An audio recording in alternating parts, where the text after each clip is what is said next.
this little girl can sing. Okay, Sissy's baby can sing. Those were the words that came out of Aretha Franklin's mouth the first time she heard young Whitney Houston's voice. The Queen of Soul, the woman who had recorded Respect, who had sung at Martin Luther King Jr.'s funeral, who had defined what it meant to be a powerhouse vocalist, was stunned by a little girl with red pigtails and her hair parted in the middle. Whitney Houston was only 8 or 9 years old. She had accompanied her mother, gospel singer Cissy Houston, to one of Aretha Franklin's recording sessions. Cissy was there to sing backing vocals, as she had done countless times before. Whitney was just supposed to sit quietly and observe. But when Aretha heard that little girl hit the soprano notes, everything changed. When she hit the soprano, I said, "Oh, this little girl can sing." Aretha recalled decades later in an interview with Rolling Stone after Whitney's death in 2012. That moment in the recording studio, when the greatest female vocalist of a generation recognized greatness in the next generation, set into motion a relationship that would last over 40 years. Aretha Franklin became Whitney's honorary aunt.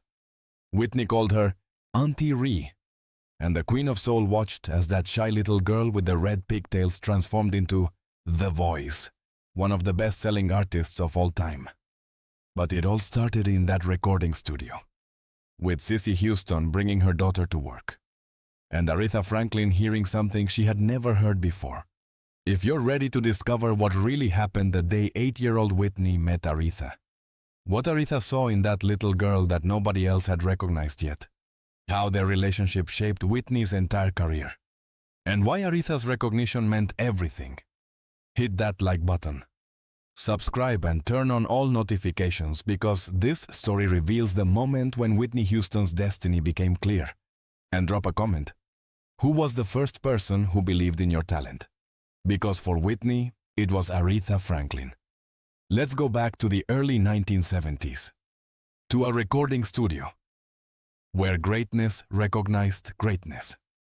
To understand the significance of this moment, you need to understand who Aretha Franklin was in the early 1970s. By the time she met young Whitney Houston, Aretha Franklin was already a legend. She had scored massive hits like Respect, 1967, Chain of Fools, 1967, You Make Me Feel Like a Natural Woman, 1967, and Think, 1968. She had won multiple Grammy Awards. She had performed at the funeral of Dr. Martin Luther King Jr. in 1968. Aretha Franklin wasn't just a singer. She was the singer. The Queen of Soul, the voice that defined an era. The woman whose vocal power, emotional depth, and technical brilliance had changed what was possible in popular music. When Aretha Franklin spoke about music, people listened. When she recognized talent, it meant something. When she gave her approval, careers were made. And Aretha worked with Cissy Houston regularly. Cissy was part of the Sweet Inspirations, an all-female, all-black R&B backup vocal group that sang with Aretha on numerous recordings and live performances. One of their most famous collaborations was Ain't No Way, 1968, where Cissy's backing vocals were essential to the song's emotional power. Aretha and Cissy had developed a deep friendship over the years. They understood each other, respected each other, shared a bond forged through gospel music, through the struggle of being black women in the music industry, through their absolute commitment to excellence. So when Cissy brought her daughter to the recording studio, Aretha welcomed them. This wasn't unusual. Sessions could be long. Musicians often brought their families. It was part of the culture, but what happened that day was unusual. Because Aretha Franklin, who had heard thousands of singers who had performed with legends, who knew vocal talent better than almost anyone alive, heard something in that little girl's voice that stopped her in her tracks. The early 1970s. Aretha Franklin's recording studio.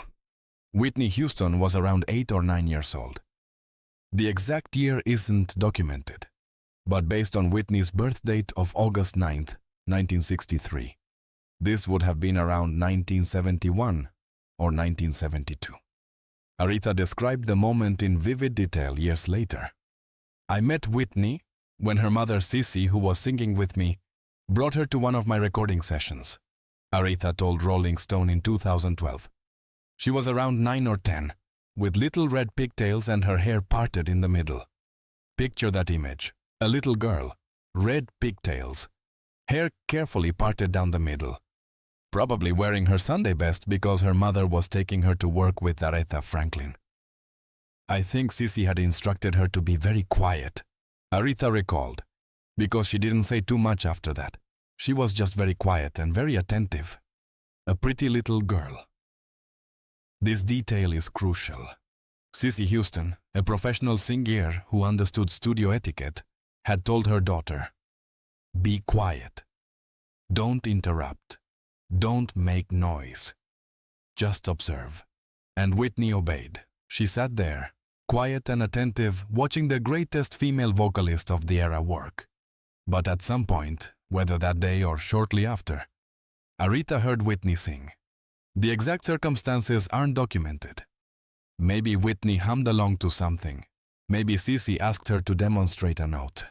Maybe during a break Cissy said, "Aretha, listen to this," and had Whitney sing. What we know for certain is Aretha's reaction. When she hit the soprano, I said, "Oh, this little girl can sing. Okay, Cissy's baby can sing." Think about that moment. Aretha Franklin, who had sung with gospel legends, who had recorded with the best musicians in the world, who had one of the most celebrated voices in music history, was genuinely impressed. Not politely impressed. Not, "Oh, that's nice for a child" impressed. Actually stunned. Because that little girl could sing. She was just very quiet and very attentive. A pretty little girl, Aretha said in an MTV interview. Whitney was, well, she still is very young and kind of a shy, lovely girl, very nice young lady. Aretha recognized something fundamental that day. This wasn't just a cute child who could carry a tune. This was a voice. A real voice. The kind of soprano clarity and power that couldn't be taught. You either had it or you didn't. And Whitney Houston, at 8 or 9 years old, had it. By the time she was a young lady, Luther Vandross and I were talking about her, Aretha recalled. This detail is extraordinary. Luther Vandross and Aretha Franklin, two of the greatest voices in music, were discussing Whitney Houston before she was even a teenager. That's how obvious her talent was. She knew how to be glamorous and graceful, Aretha said. She had class.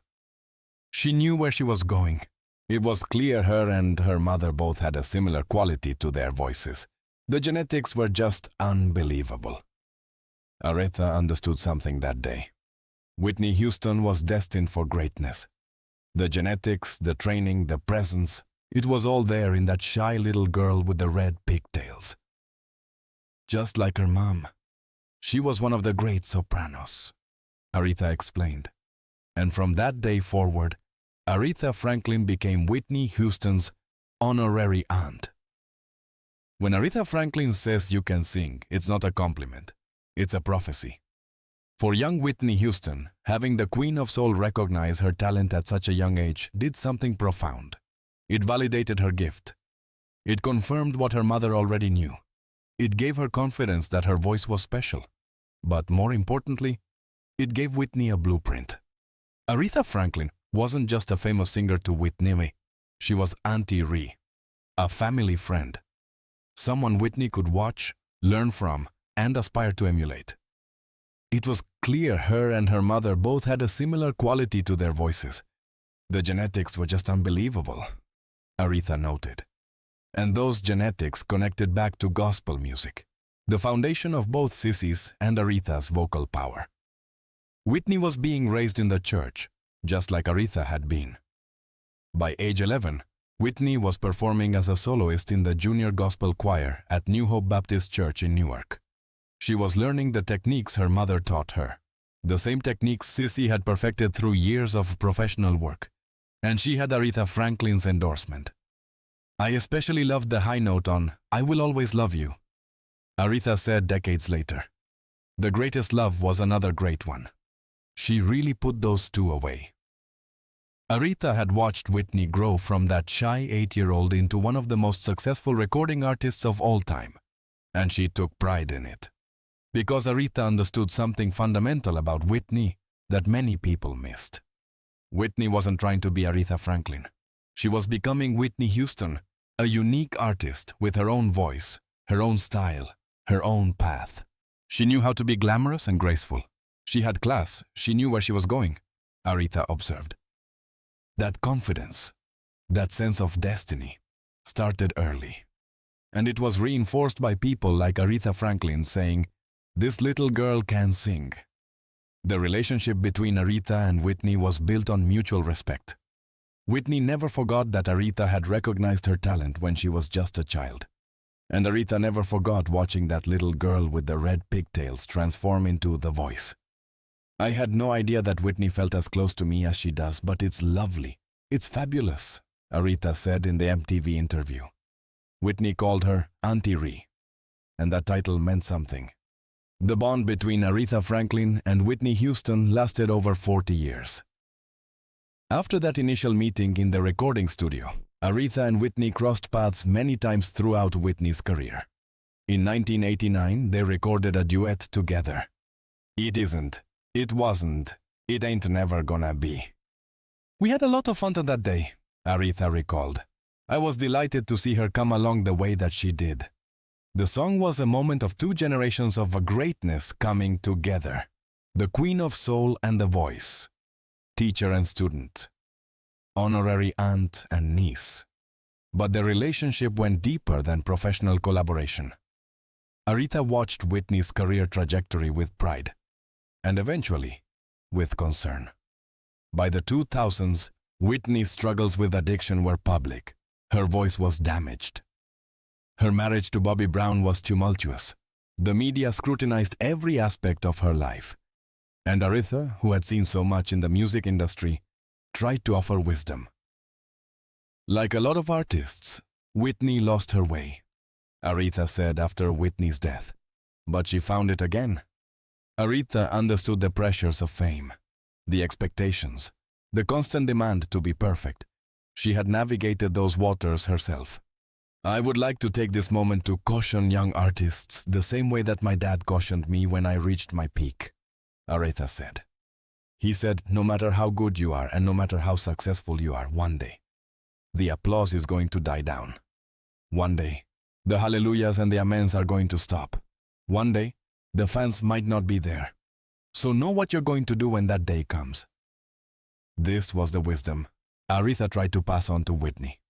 Prepare for the inevitable changes. Don't define yourself only by the applause. "But Whitney's mother taught her how to be a fighter," Aretha noted with pride. Even as Whitney's voice deteriorated, even as audiences became less forgiving, Whitney kept performing. On her last tour, she had lost the top range of her voice, and some of the audiences were not very kind, Aretha observed. But night after night, she stood there like a champion and gave her very best. That fighting spirit, that refusal to give up, was something Aretha deeply respected. Aretha Franklin learned about Whitney Houston's death the same way most of America did, on television.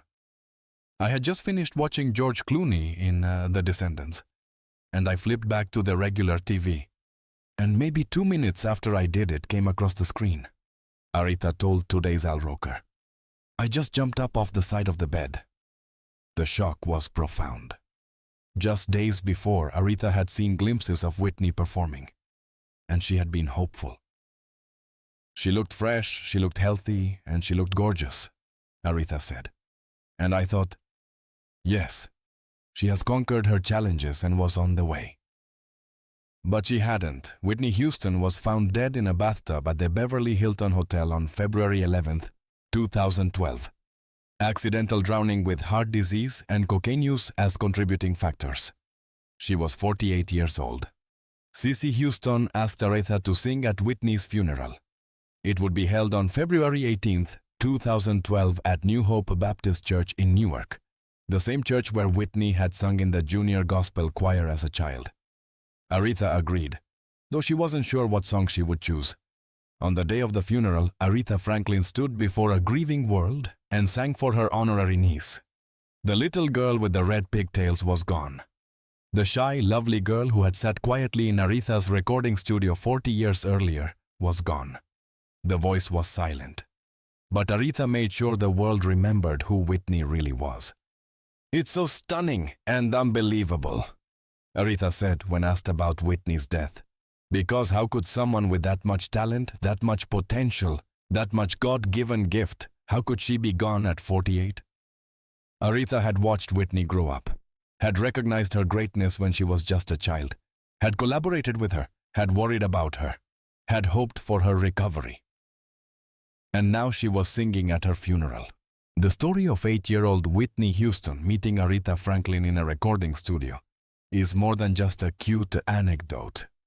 It's a story about recognition, about one generation of greatness identifying and nurturing the next generation, about mentorship that lasted decades, about a bond that transcended professional collaboration and became family.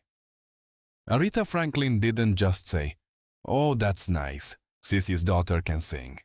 She said, "Oh, this little girl can sing," with emphasis, with genuine surprise and delight, with the authority of someone who knew greatness when she heard it. And that recognition mattered. It told Whitney, "Your gift is real." It told Whitney, "You belong in this world." It told Whitney, "You have a future in music." For a shy 8-year-old girl sitting quietly in a recording studio, hearing the Queen of Soul validate her talent must have been transformative. And Aretha never stopped believing in Whitney, even when Whitney struggled. Like a lot of artists, Whitney lost her way. But she found it again, Aretha said. That grace, that refusal to define Whitney only by her struggles, shows the depth of Aretha's love and respect. The connection between Aretha Franklin and Whitney Houston represents something beautiful about music. Talent recognizes talent. Greatness nurtures greatness. And sometimes, a single moment of recognition, a single sentence spoken in a recording studio, can change the trajectory of a life. When she hit the soprano, I said, "Oh, this little girl can sing." Those words mattered, not because they made Whitney a star. Whitney's talent would have been undeniable regardless, but because they gave her confidence. They gave her a connection to royalty. They gave her an honorary aunt who understood the unique pressures of being a black woman with an extraordinary voice in the music industry. And when Whitney died, Aretha made sure the world remembered the little girl with the red pigtails. Not the tabloid headlines, not the addiction struggles, not the damaged voice or the troubled marriage, but the shy, lovely girl who could sing, who had class, who knew where she was going, who became one of the greatest sopranos of all time. If this story moved you, if it reminds you that recognition matters, that mentorship changes lives, that believing in young talent can shape the future, do these 3 things. 1. Hit that like button to honor both Aretha Franklin and Whitney Houston, 2 legends whose connection started with a moment of recognition. 2. Subscribe and turn on notifications so you never miss stories about the moments that shaped music history. 3. Share this with someone who believed in you when you were young. Someone who recognized your talent.